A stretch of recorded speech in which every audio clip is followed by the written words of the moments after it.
What is the difference between secondary sources and primary sources? Well, secondary sources are things like books, documentaries, news stories, movies, plays, songs, articles, even podcasts, which serve to inform their audience about a subject. Primary sources, on the other hand, come directly from the subject, and they come in all shapes and sizes. In fact, those same examples of secondary sources, in this podcast view anyway, are perfectly good primary sources. After all, everything is a primary source, even motels. I was delighted to be joined recently by Rolando Pujol to discuss and dissect two 20th century documents of American road culture, Howard Johnson's and Holiday Inn. And while I promote listening to the Everything is a Primary Source podcast in any setting, I have to say that this episode is absolutely perfect listening for driving down the highway.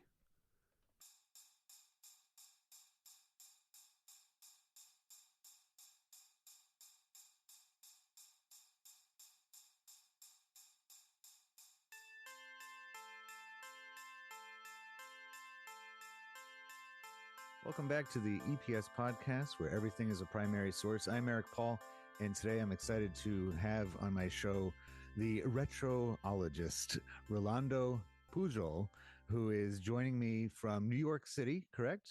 Correct. And Yes. this is your home base of operations, but as if anybody follows the Instagram account, the Retrologist, which I do, it's all about the highways and byways of America and the things that we find on the side of the road. And thank you so much. It wasn't that long ago I contacted you. I said, "Do you Yeah. do podcasts?" Yeah. And I felt like mine, where everything is dissected as a product of its time period, and yours go hand in hand. So thank you for joining. My pleasure. It's great to be here. I love your approach to pop culture and how universal you are in what you want to examine. So certainly, things like Howard Johnson's would fit neatly next to Yeah. that. So And so this is your side hustle. You were saying this is kind of like yeah, your secondary thing, and when your full work day, you're at ABC 7 in New York, the executive that's right. producer.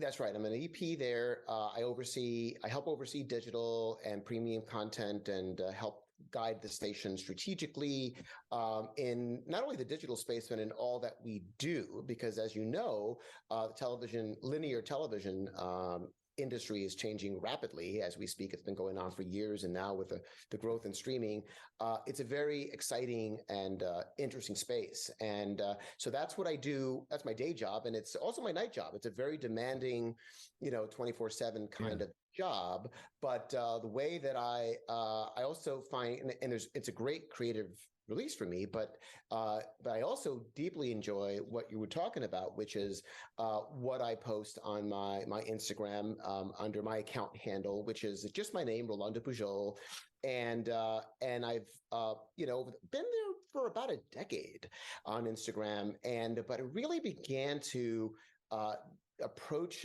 the work there with much more intentionality and passion and excitement. I would say about 3 or 4 years ago, and as I continued to find an audience, connect with people, making all kinds of friendships around the country, people who care about the same thing, and that sort of encouraged me as I began to grow there and connect with people from all walks of life, and the account's sort of like taken off. It's got Yeah. over 90,000 followers.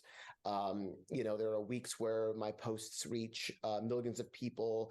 It's really incredibly exciting. So when you have an audience of that size, you feel a certain dedication to it. You Mhm. feel a certain desire to really serve it. And so that's really in addition to my core job that pays the bills, what pays the sort of the emotional bills, what really brings me great emotional and intellectual sustenance is sort of what I do on Instagram and now on a newsletter as well on Substack that I recently launched, and maybe a book at some point. I've been playing with a possible pitch to a publisher, but that's still sort of in the early stages, but we'll see. So Well, if such a book were to come out, it'd be perfect because I mean I could see it as like a great coffee table book. Maybe not like Kramer's that would yes. have actual feet on it, but so colorful. I mean, it's like that's what attracted me to the Instagram thing. It came up like suggested to me by Instagram, and Oh, interesting. something about, for the most part, like pictures of old ponderosas aren't exactly as colorful, but the big bright, like the primary colors being just Yeah. so vibrant from the mid-century roadsides, and it's super appealing. And like you said, it's almost like each one of them has its own story. It has its own, you know, local appeal, and I think that's why people across the country, like I was cycling through your previous posts, and I stopped in my tracks when I saw Yokin's, the restaurant. I used to go to that restaurant when I was a kid. Wow. It was still open back then, and the whale, the light up, Beautiful whale. here in New Hampshire, and I don't know if they ever took down that sign, but they definitely relit it up a couple years ago, and it's so you can, and it was coincidentally is a Five Guys where it used to be. That's So right. you're driving past it, and it's like, oh, there's where Yokin's, this very unique and authentic restaurant, used to be, and then a chain is taking its place. I remember that day very well when I went up there because I had never been to Yokin's. It was on my list. I had some time off, and I just basically set off and said, I'm on my way to New Hampshire. I'm just going to go. Let's do this, And like 5 hours later, I was sitting in front of Yokin's, there it is. Or the sign, I should say. So, and if you were to go a little bit further up Lafayette Road, Route 1 into the Portsmouth traffic circle, you would see examples of the two things that we're going to talk about today. Yeah. There's a Howard Johnson's right there on the famous Portsmouth traffic circle, as well as a Holiday Inn.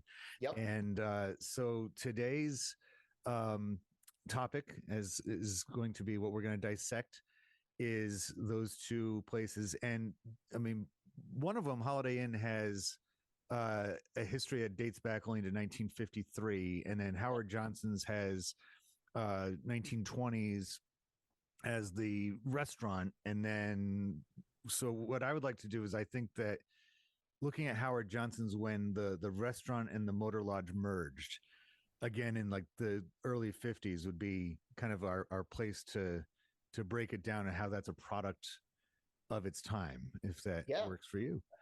Absolutely. Yeah. So Howard Johnson's from the very, very beginning was something that, I mean, taking a step back, we can start with Howard Deering Johnson himself, the founder of Hojo's.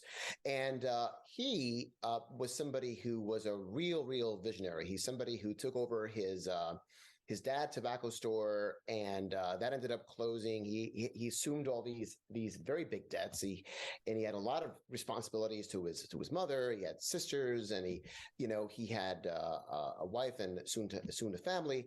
But he was a visionary, and so he took over a drugstore in Walston, in Massachusetts, and the centerpiece of that business, he quickly figured out, was the marble soda counter. I mean, that was the action, and the ice cream that he would eventually sell there.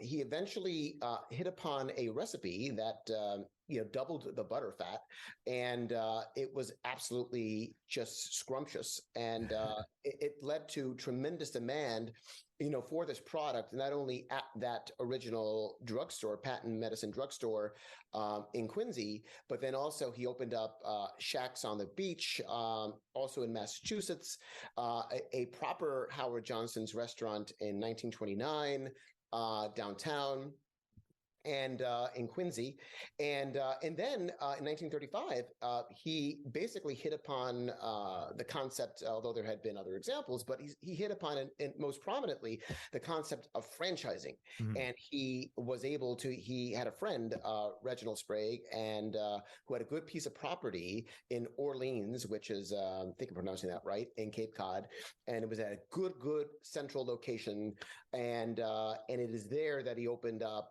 his first franchised Howard Johnson. And the company grew pretty quickly, hit some headwinds at the start of World War II, when there was gas rationing and a curtailment of supplies, and basically the whole culture was focused around the war effort. So unfortunately for Howard Johnson's, many of the locations that had opened closed. I think only 12 or so survived.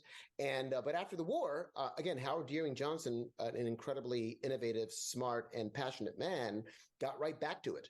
And the company kept growing and growing pretty rapidly. And by the early 50s, again, with the advent of the motor vehicle, it had been around obviously for decades, but more and more post-war, Americans are traveling by car, and vacations are road trips.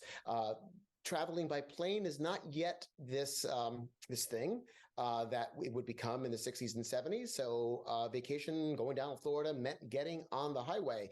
And he made sure that Hojo's and that iconic orange roof and the turquoise cupola, the Simple Simon and the Pie Man, Yeah.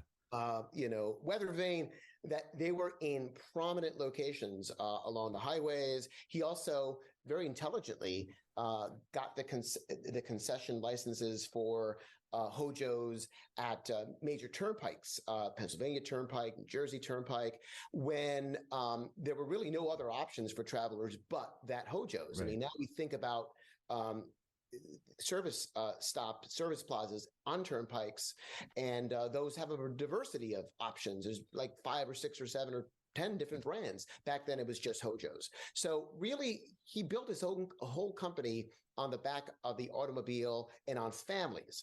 Hojo's was really innovative in that sense. It really made it understood that to appeal to the traveler, you had to also appeal to families. And Yeah.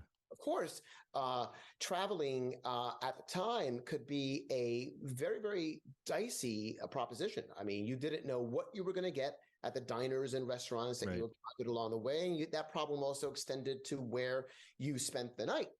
You might have a good lead on a good place to stay, but you never knew what you were going to get. And it was sort of a problem that Howard Johnson tried to fix in the early 50s, starting in early 1954, when he experimented with a motor lodge in Savannah, Georgia. On 17, and that was a big smashing success, and soon there were others that began to open. And this, as you say, is happening around the same time that Holiday Inn, Kevin Wilson, is getting his chain of hotels open, motels open as well, and he is trying to solve the same problem. There's this sea of people out there who are traveling, who are seeing the USA and their Chevrolet, right? Yeah. And they need a safe, reliable, clean place to stay. And they both create like welcoming, warm, appealing, modern environments that are very, very welcoming to people in the 50s through the 70s and 80s. And that's around the time when the problems begin, when properties start to get a little bit haggard. But yes, they're both launching at the same time and responding to trying to solve the same problem in the American traveler. And it really says something. And thank you, by the way, for that incredible summary of both all at the same time. I mean, it's like it's. And that's why I'm glad I turned to you for this, because this is just perfect. It says a lot about the population of the country, the common man, the ordinary person, where prior generations of working people and the emerging middle class, even as late as the 1890s, didn't have that problem to solve of, all right, where are we going to go on vacation? Because they didn't have that option. It wasn't not until the automobile that they, that vacationing became so democratized, where it's like everybody can have a vacation. It might not be the same one, but it's going to be, a similar vacation. When I was in graduate school, I took two different semesters, same professor, fantastic professor, who was actually a guest on my show last season, Gwen Kay. And she had one class about American foodways, and then another class that I took with her was about American leisure and recreation. And sometimes I confuse what I did for both, but for each, I mean, it's my thesis. But I believe for the roadway or the foodways one, I focused on fast food, franchise fast food and its correlation with the highways, particularly the interstates. And then for the other one, it was about I was more specific about the tourism and leisure of way upstate New York, up near Plattsburgh, New York on Lake Champlain, using there's a old one of those railway hotels at the top of it's a community college now, but it was called Hotel Champlain, and it was at the top of a big bluff point, and and then at the bottom of the hill was a Catholic summer school called Cliff Haven, and it's actually it's a neighborhood now, and and has been for a while, and the houses there are very 60s 70s, like that's when they were all built. And because nobody that went to those places to vacation were middle class people, like, or if they were like the middle class that you see in Meet Me in St. Louis, like when they say in that movie, like, oh well, we're just a middle class family, and they have this sprawling lawn with a gigantic house, and there's like 11 kids in the family, and you're like, really, like that's middle class? I always thought that was more like upper. But like the 9 to 5 commuter type job, they didn't have vacation the same way as the upper classes did until the automobile showed up. And so it's like with Howard Johnson's, with him opening up options for food along the turnpikes, Connecticut, New Jersey, and Pennsylvania. It's very much a reflection of that post-World War I boom, where you have, there's no GI Bill yet, but there's still, veterans who come back. The economy is doing great. The United States is the only world power that emerges unscathed by the war as far as the actual infrastructure. If anything, it's stronger than before the war. And by the end of that decade, you have the U.S. highway system with Route 1, and then going north south, and then all the way out to so a network of for that time period anyway, pretty nice open road. And then with the Second World War, you have the interstate highways, and I think a lot of times people tend to think of, and rightly so, Eisenhower is the one who signed that into legislation as the Interstate Highway Act, giving money for all the states to have, to keep those roads going. But those were already underway, like like you said, in the 30s, they were already coming together. Like states were recognizing the problems that were happening by having too much congestion of cars in their cities, or needing to allow people to live in the suburbs and get to the city for work every day. And so they were widening the roads 2 to 4 lanes, on each side, and all of that. And my understanding, I mean, I guess the short version of it is, after World War II, and Eisenhower was the the governor basically, or the occupation leader for the Allies, or the American sector of Germany, and even during the war, marveled at how the Autobahn allowed for the Germans to move their military back and forth across the country with relative ease. And that, of course, by nowadays the Autobahn has almost like, especially for new drivers, young people, like, you can go as fast as you want. Like, there's no speed limit on the Autobahn. That's the funny thing. You mentioned Autobahn. The first thing I always think of, wow, I could drive at any speed. I have a Volkswagen Passat, and that 160 mile per hour upper limit, I'm never going to be able to test it here. Right. But I could there. So my parents visited Germany, I think in the 70s, and they drove on the Autobahn, but they had some rental that maxed out at like 50 or 60. Oh, no. So it was totally wasted on them. They're like, oh, come on. But I want to bring them up in this because I've only been to Howard Johnson's twice in my life. Once was in the Times Square location. And it was like, because my mom is from the greater New York area. She's from Mount Vernon. So, we would, whenever we visited grandma, we'd go to the city. And I remember, I'm like, where are we going for lunch? Like, what is this place? She's like, Hojo's, just kind of said it like, Hojo's, yeah. of course, like why, and it was funny walking into the place because, it, you have New York City right behind you, but as soon as you walk into Howard Johnson's, it's like, oh, this looks like any other. It could be pretty much anywhere else. I mean, I think it had 2 floors to it, but it was still like, that. And then the other one was in Plattsburgh, New York, which is on the clear other side of I-89, right near the Canadian border. And actually, I got a kick out of it probably about 10, 15 years ago because there's an episode of Mad Men where they send the Don Draper up to Plattsburgh to visit that same Howard Johnson's because they're going to do some kind of marketing campamean for them. Yeah, they're gonna start working with Howard Johnson. He's like doing some recon. Right, exactly. And so I mean, it wasn't the actual place, but I was like, hey, I've been to that one.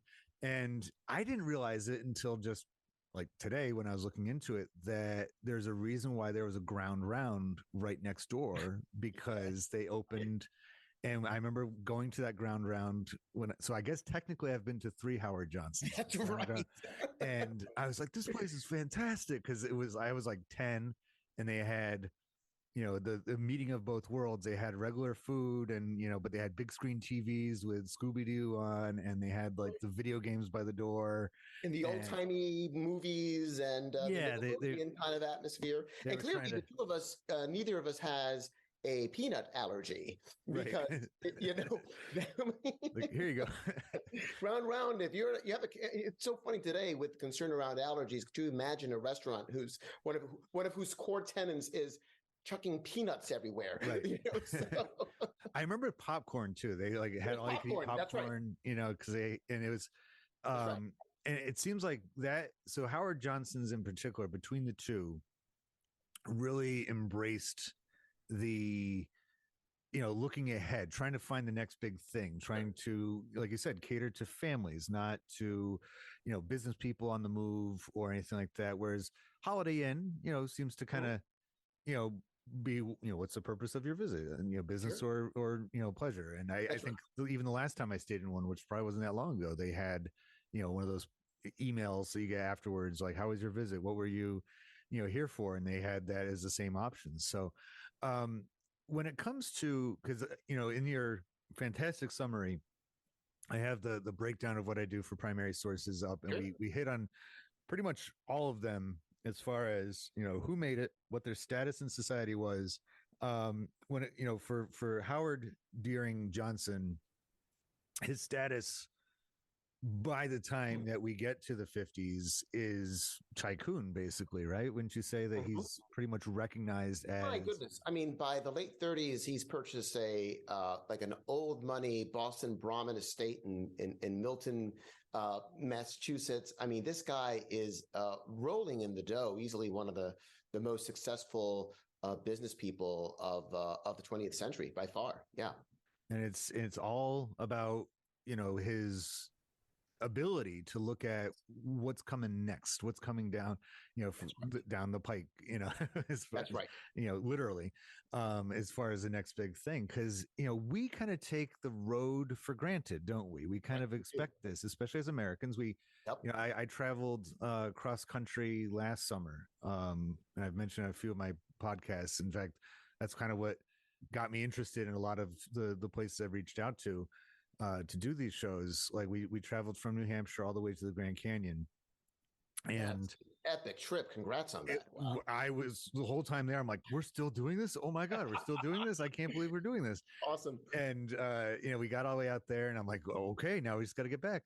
And most of it was done by interstate highway. And I remember just thinking about it from I forget which, it was probably Cronkite, I think, has the quote of the interstates allow Americans to see to travel the country without seeing a thing. Yeah, because they were not built for sightseeing. It wasn't like the U.S. routes where not that those largest ball of twine was actually existing and just waiting for a road to be built next to it. No, but because it was a slower speed, it was 1-2 lane highways at most going on each side, going up and down the country between the two wars. you could have roadside attractions. You could have a little, small size, maybe regional franchise kind of thing going on. But what I was recognizing as we're going down the interstates, I didn't once think for a minute that I was like, yeah, we're going to get stuck and we'll be starving for hours. No, there's going to be a rest stop. There's going to be exit coming up. It's going to have the same stuff. I know it's safe ish. It's like, I did try some regional type fast food places along the way, and I'll leave their names out of it right now because not all of them really. Some of them I was like, oh, what was the big deal about that? But there was when it came time, we got blown off off our path pretty quick. Actually, it wasn't like day 3 or 4. This huge storm showed up, and as we're going through Missouri, I'm like, oh, we can't press on to Kansas tonight, so we had to divert. And it really reminded me of I'll save that thought for a minute. I'll just finish this thought. But as we're going, I was like, okay, we got a hotel. I think it was like a Best Western, and it's like, boom, good. I don't need to worry. I'm not like, what is, Molly's roadside inn about what your options are. Exactly. And, and it's funny. I did a trip with a good friend of mine, Yanis Corretto, who she runs a pretty good Instagram account too, called Hopeless Nostalgic on the same kind of stuff. We were traveling through Oregon, and we ran into some difficulties. We stayed somewhere. We were in an area that was fairly remote. And then we ran across a prescribed burn that seemed to be a little bit out of control. So we had some difficulties. We were just basically not finding any place to stay. And we were briefly, for about an hour, I was getting late in an area that we weren't familiar with, sketchy internet service. We were in a momentary panic about where are we going to stay and where are we going to eat? And that place looked sketchy. And oh my God, there's no gas station for another 50 miles. And that gave us unintentionally a little taste of what you're talking about, which is that fear, that primal fear that travelers used to have. Like, oh, that's all well and good, but it's a little scary to go out there on the road. So. And all it takes is a slight diversion off the interstate, because all those, one of a kind motels, to put it nicely, are on the U.S. routes. Those are the ones that it's going to be locally owned. It's the only one that exists. That's what you're going to find on what is it out west? Is it that goes along the West Coast? It's not. PCH. Yeah. Okay. Yeah. So the Pacific Highway, those are going to have like the little cabins or something like that. That's right. They're not going to have more than likely a Holiday Inn or a Howard Johnson that you can say, oh, there it is. There's the lamp. There was never a big towering great sign in Big Sur. That was never allowed. I also can't help. So, looking at the time period of the 30s for Howard Johnson's, at least, I think about one of my favorite travel movies. I love travel movies, but one of my favorite is It Happened One Night. And when they're, Clark Gable and Claudette Colbert are traveling from Miami all the way to New York by bus. And I think it's like in the first night or the second night of the journey, they get to a bridge and the cops are there and they're like, oh, bridge washed out. And they're like, oh, okay.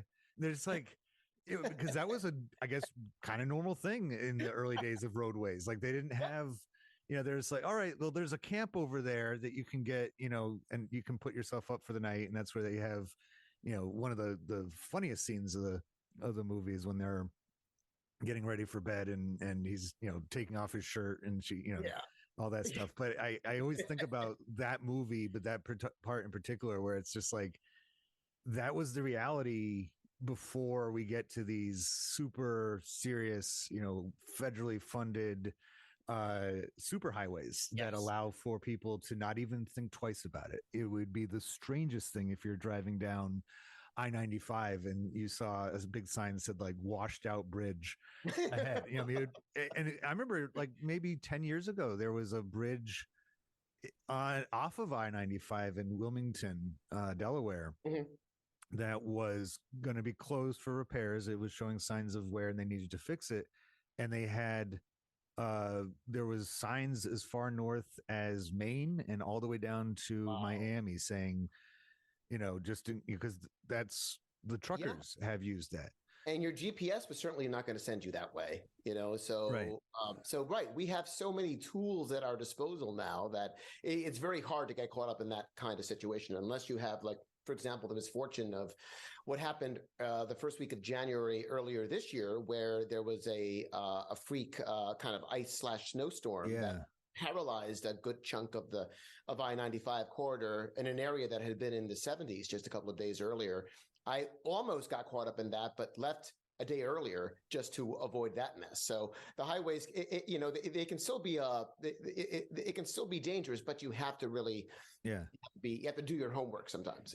And I think that's probably what inspired. And I know we're kind of bouncing back and forth between the two hotels and the time periods, but that's fine with me because a place like that, once it's established, it not only is a product of its time, but then it informs the next era in its own way. And so with Holiday Inn, when they created, long before the internet, they had their network of communication between hotels. You could book in advance, and the expectation was you didn't have to do your research. Is this a Roach Motel? Is the it's like Holiday Inn. It's going to be, it's not going to be the Ritz. It's not going to be the Plaza, but it's going to be a nice, clean, comfortable room. You can lay your head down and very fancy holodeck system. So yes, that's very, the one. very sophisticated. And Hojo's had a similar system as well, that you could, use this fancy telephone in the gatehouse and make a reservation anywhere around the country that they had a motor lodge. Yeah. Between the two, who would you say gets the credit for most? I don't want to say garish, but like kind of. All right, I'll say garish facade. I mean, I think the Holiday Inn sign, that one's actually pretty charming. But the Howard Johnson's roof, and it's funny that the church that I grew up going to in way upstate North Country, New York, we used to joke because I think it was built in the 50s or the 60s, and I swear to goodness, it's the same cupola, it's the same steeple that it has that like space agey kind of look to it. And I'm like, the first time we ever went to it, we're like, are we going to a Howard Johnson's? Like what's the deal? It almost has a church-like look to it, but what's funny, when I was a kid, we had two Hojos near me. There was one on Broadway. I grew up in Sleepy Hollow in Terrytown, so like Hudson Valley. There was a Hojo's restaurant that was owned by the company on Broadway. And then there was another one that was attached to a motor lodge that was a franchise that was nearby in Elmsford. And to get to Elmsford, we would sometimes take 287. And when you were driving on the interstate, you would pass what we used to call the UFO church, which was just like the one that you're talking about. It had sort of like a very modernistic architectural style, a spire. It was and I too would connect it to Howard Johnson's and their spire, and they're fairly modernist buildings. The roofless Nims, low slung design, with the plate glass windows and the inside being brought outside, very, very stylish and modern.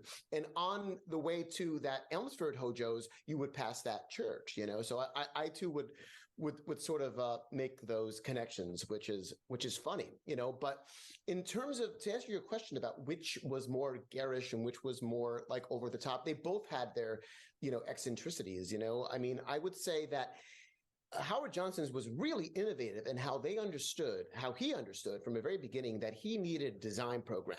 I mean, he needed, and if he was going to have consistency and guarantee the same experience food-wise, environment-wise, at every single one of his restaurants and later motor lodges, there had to be real thought given to architecture and design, and logos and colors, and the uniforms of the wait staff. Yeah. And he spent big money on doing this, hiring really, really good people. The designer John Alcott, who sort of came up with Simple Simon and the Pie Man and the Drooling Dog.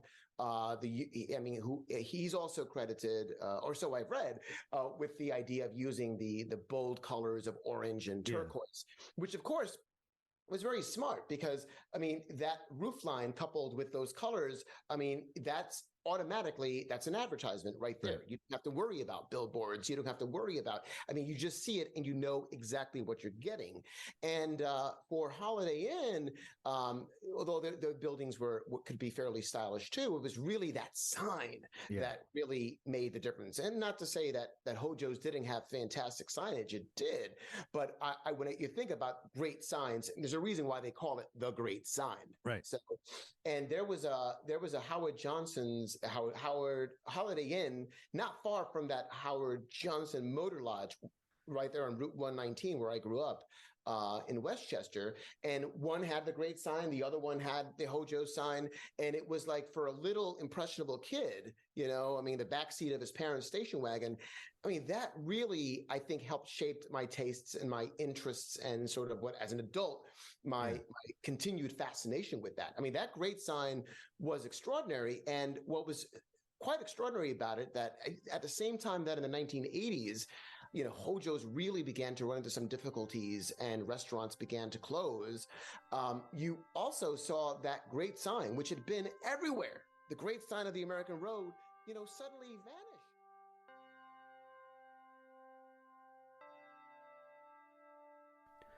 The United States has always had a road culture. We are a society constantly on the move, after all. As such, there has always been an innkeeping industry. In some ways, road hospitality has gone unchanged since the days of colonial taverns offering beds, food, and news to stagecoach passengers, as those same things continue to be sought after when people are lodging. But the revolution in long-distance travel that was prompted by automobiles likewise made for alterations to what travelers could look for when weariness set in. Howard Johnson's is a product of the road and travel culture that came with the post-World War I period, marked with the creation of the U.S. highway system by the end of the 1920s.